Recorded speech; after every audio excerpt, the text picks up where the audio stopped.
In this video, I want to cover thumbnails because they're so important in shopping cart sites. That's how you're going to display lots of products all at one time. And I want to show you how WordPress handles thumbnails. There's some good things and there's some bad things. Let's go to our media library for a moment. By default, WordPress creates thumbnails. Whenever you upload an image into WordPress, it creates a thumbnail. And it does this by taking the very center of the image and grabbing 150 by 150 pixel chunk. A lot of times that's okay, like that thumbnail looks good and that one seems okay, this one's fine. But look what happens to some thumbnails. They get chopped off like this. Fortunately, we can deal with that in WordPress, and I'll show you that in a moment. By the way, that 150 pixel by 150 pixel, you can change that under Settings and Media. Go in there, and you can see right here, you could change that, okay? Just be careful that before you get started, change it then, because if you change it in the middle of the process of adding images, of course, the old ones will be 150 and the new ones will be 200 or whatever you choose. So make sure you do that before you start the process. Okay, so let's go back to the library here. We choose our image, and we're going to use the built-in image editor. So there's our thumbnail. You can see it even better there.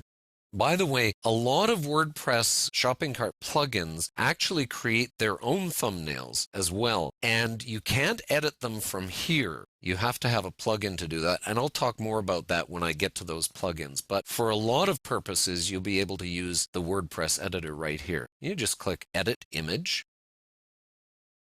There we go. So now we're seeing the full image there, and there's our thumbnail again. Now, before you do anything, I always recommend to people to do the following setting.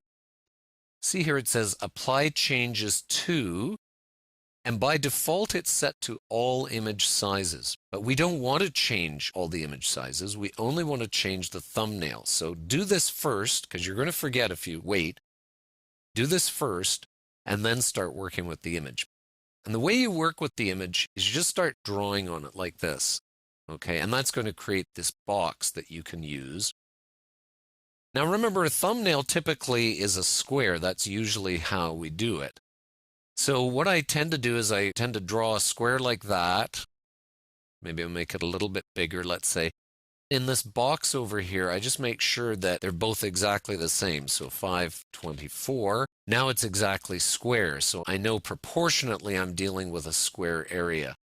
Okay. Now notice I'm having to choose only a portion of the image. In fact, let's make this a little bigger. I want to get all of this in here. So 538, and we'll make this by 538. So basically what I'm doing here is I'm choosing sort of one side or the other. Now, before I can save this, I need to actually do the crop. So I hit crop, and there we've got our new thumbnail that we're going to get. Still not saved, so this is the current thumbnail. I hit save, and now I've got my current thumbnail. Just to make sure that we have the full image in there, of course we can go and double check. I go back to the library, now we're seeing our thumbnail there. And if I actually want to view the image, I'll just make sure, yes, I haven't touched the full image, right? Okay, but I have changed the thumbnail. So that's kind of nice, and I like that effect myself, but you might not want that. You might want the full image in there. Let's go back to crop it again. And you'll say, well, wait a minute, I wasn't able to get the full image because it only fit one side of it. Remember, change this to thumbnail. So again, we're editing the full image here. If you're wondering why we're not seeing a partial image, that's because that's the thumbnail. The full image is still there. So let me draw on it differently this time. So instead of making this square, let me make this basically the full one. Now you're saying to yourself, well, wait a minute, that was the full image. We have to think of it as if we're cropping it. And let me do the crop again. All right. So there's our image. You're wondering why I'm doing this, but watch. When I save, now the thumbnail becomes the full. Okay, I'm seeing the full image there. Now, what's the difference here? Why I'm able to see the whole thing and I didn't see it before? Well, in fact, this thumbnail is now actually a different size. Let's go over and see if I go and add a new post. This is the easiest way to see all the different sizes. Okay, I go to the media library. I go and I find my teak bowl. Now look what happens. The thumbnail is actually 150 by 100. It's not 150 by 150. And that'll be okay in your shopping cart. You're going to see the proper width. So we're maintaining our proper width of 150. But what it's saying is, I'm no longer 150 tall. I'm going to be a little shorter than all the others. And usually that's going to be okay, especially in this case, we have a white background.